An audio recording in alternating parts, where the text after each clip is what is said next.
You're safe, you're warm, and you're listening to Crime to Sleep 2, where true crime meets peace of mind. My name is Matt, and I'll be your guide tonight. So, get comfortable, turn down the lights, and let the rain help you drift away. Tonight's mystery is the chilling case of Brandon Swanson. Brandon Victor Swanson was just 19 years old when he vanished. He was a bright, polite, and good-humored college student. Friends described him as responsible, level-headed, and genuinely kind. He had a close relationship with his parents, Brian and Annette, and had recently completed his first year at Minnesota West Community and Technical College, where he studied wind energy technology. On the evening of May 13th, 2008, Brandon joined classmates to celebrate the end of the semester. They weren't wild drinkers. The gathering was low-key, just a few friends, some casual drinks, and lots of goodbyes for the summer. Around midnight, Brandon said his goodbyes and left in his Chevy Lumina. He planned to drive from Canby to his home in Marshall, a short 30-minute trip through flat, rural farmland. He never made it. Just before 2 a.m. on May 14th, Brandon called his parents. He said he had driven off the road and was stuck in a ditch. He wasn't injured, but he needed a ride. He believed he was near the town of Lind, a small farming community south of Marshall. His parents got in the car immediately and headed out to find him. While driving, they stayed on the phone with Brandon for over 47 minutes. He guided them along dark country roads, giving directions, flashing his car lights, trying to help them find him. But strangely, they never saw his lights. He never saw their car. They were both convinced they were in the same area, but somehow they weren't. Brandon grew frustrated. So did his parents. At one point, he told them, "I'm going to start walking toward Lind. I'll meet you at the lights of the town." His father offered to pick him up, but Brandon insisted he could manage. He was walking along a gravel road, phone in hand, still talking to his father. Then, suddenly, he said, "Oh shit," and the line went dead. That was the last time anyone heard Brandon's voice. His parents were panicked. They called him back, again and again, but he never answered. They drove the area for hours, but found no sign of him. By morning, they called the police. At first, officers believed Brandon had just run away. After all, he was 19, a legal adult. Maybe he got into trouble and didn't want to go home. But his parents knew that wasn't true. Brandon wasn't the type to vanish. He had no history of running away. He wasn't in any legal trouble. He wasn't intoxicated when he called. Eventually, the police launched a search. They pinged his phone and discovered he wasn't anywhere near Lind at all. He had been calling from the Lincoln County area near the town of Taunton, 25 miles, away from where he thought he was. This was strange. Brandon knew the area well. He'd grown up nearby. How had he ended up so far from where he thought he was? Was he disoriented, confused, or was there something or someone else? His car was eventually found along a remote gravel road near Taunton. It was stuck, just as he said, but there was no damage to the vehicle, no sign of a struggle, and no tracks beyond the roadside. Search teams brought in bloodhounds and scent tracking dogs. They followed a trail leading from the car down the road to a nearby field and into a shallow riverbed. Then the scent stopped, vanished, as if Brandon had simply disappeared. To this day, no physical evidence of Brandon has ever been recovered. No clothing, no phone, no wallet, no remains, just a silent road and a missing son. After the failed scent trail and the endless hours of searching, Brandon's case quickly became one of the most baffling disappearances in the state's history. Despite all the resources deployed, search dogs, helicopters, volunteer search teams, and law enforcement combing the area, the case went cold far too quickly. The last known place Brandon was believed to be was near the Yellow Medicine River, where the dogs had led investigators through a field and into a shallow waterway. The river was searched extensively, twice, using all available technology. Divers scoured the area, boats dragged sonar devices across the bottom, and even cadaver dogs were deployed. Yet no body, no phone, no personal effects, not even a shoe. The idea that Brandon had drowned grew weaker with every passing day. The water wasn't deep enough, and the current wasn't strong enough to carry a body far. And if he had drowned, why wasn't anything else? His phone, his wallet, his keys, found downstream? The Swanson family held out hope, but the mystery deepened. If not the river, where had he gone? It was then that the possibility of foul play began to gain traction. Could someone have picked him up? A passing car, a stranger, or even someone he knew? The thing is, Brandon had been on the phone for nearly an hour before he disappeared, and at no point did he mention seeing anyone. He was calm, rational, giving directions, even cracking jokes. There was no sound of a second voice, no distress, no panic, until the very end. His last words, "Oh, shh," continue to haunt those who've studied this case. What did he see in that moment? Did he fall? Was there an animal, a vehicle, or something darker? The possibilities are endless, and yet none provide satisfying answers. In the years following his disappearance, rumors and theories spiraled online. Some suggested he had a head injury, that perhaps the crash had affected his judgment and perception. That might explain why he was so far from where he believed himself to be. But his call with his parents lasted nearly an hour. He didn't slur, he didn't ramble, he was focused, logical.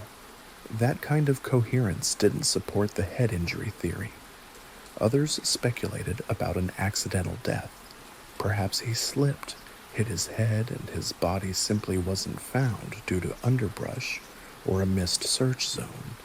But after the size and scope of the search efforts, even this seemed unlikely.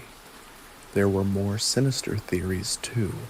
Abduction, a random killer, someone hiding in the dark who found Brandon in that vulnerable moment. But if that were true, how could someone commit a crime in such a narrow window, with no physical evidence left behind? No tire marks, no footprints, no blood, no signs of a struggle, just nothing. The Swansons were devastated. Brandon's disappearance shattered their sense of safety in a town where everyone knew everyone.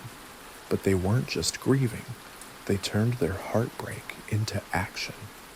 After encountering legal and bureaucratic obstacles when trying to get help from authorities the night Brandon vanished, his parents became advocates for missing persons reform in Minnesota.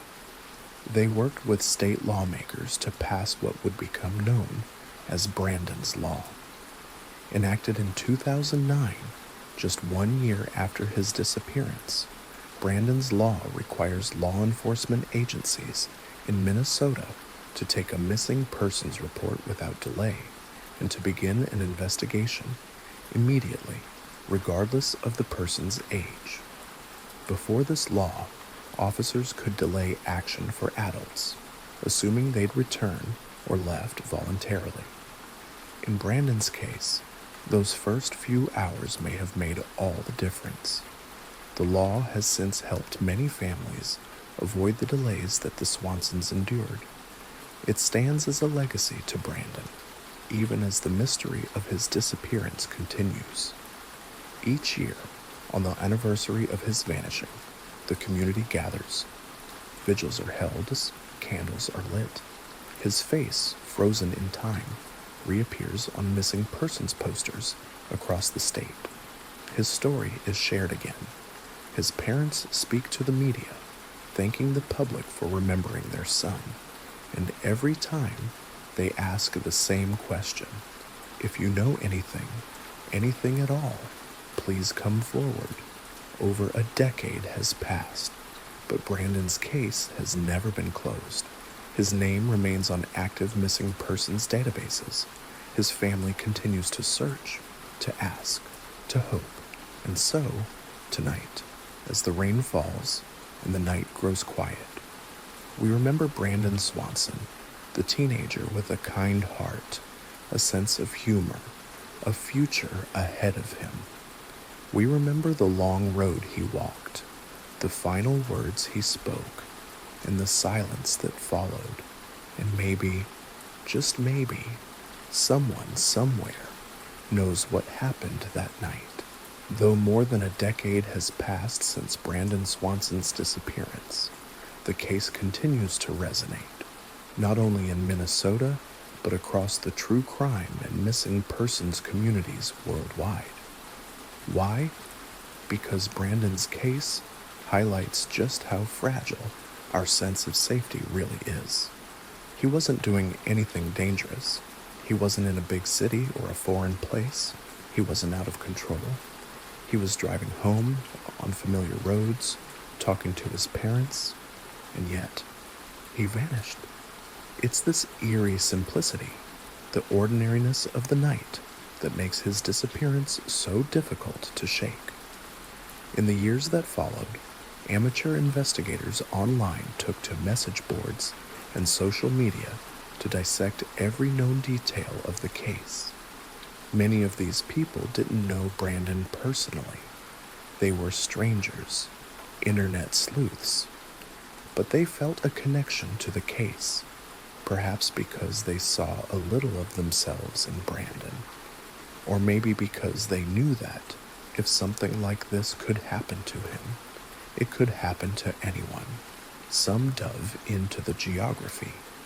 They used satellite imagery and old county maps to reconstruct his likely walking route. Others tried to recreate the timeline based on the length of the phone call with his parents.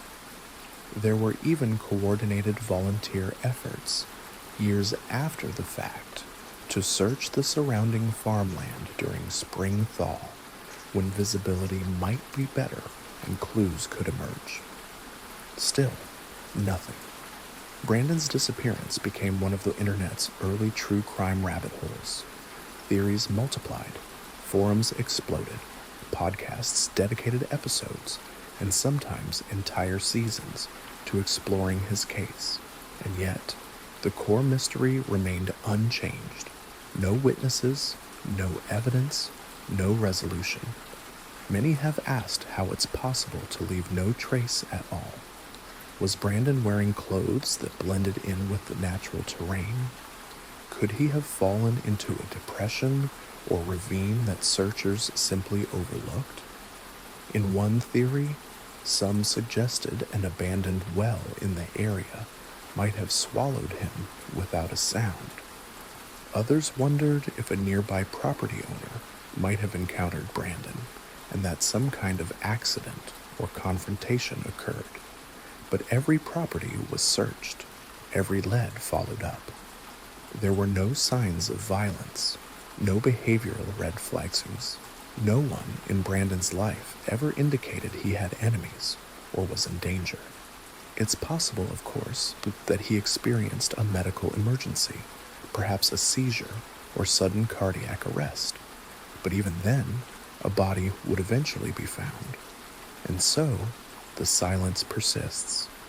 His family, despite their grief, has shown an unshakable strength. Over the years, they've become advocates not just for Brandon, but for all families of the missing. They speak at events. They meet with legislators. They counsel other parents whose children vanish under unexplained circumstances.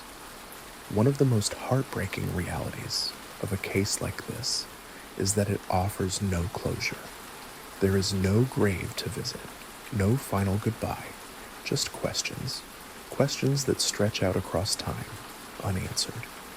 Each year, the Swansons hold a remembrance walk. Friends, family, and even strangers join to honor Brandon's memory. They carry candles, they walk the rural roads, and they speak his name aloud because keeping his name alive keeps the hope alive. In many ways, Brandon's story has become more than a mystery. It's become a reminder of what families face in the aftermath of a disappearance.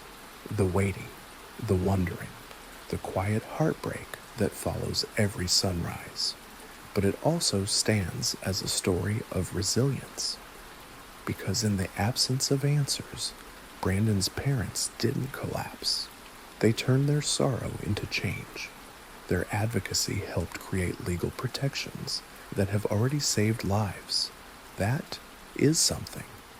Brandon's law now serves as a national model, and every time an adult goes missing and police respond without delay, his story lives on. Still, the ultimate truth remains out of reach. Was it an accident? Was someone else involved? Or is the answer something we haven't considered at all? We may never know. But we do know this. Brandon mattered, and he still does, to the family who loved him, to the strangers who search for him, and to every person who has ever wondered what happened that night. He is not forgotten. And so, as you listen to the rain and feel your body grow heavy with sleep, let his name echo softly in your thoughts, and let that echo carry the hope that one day, someone, somewhere, will speak up. Good night.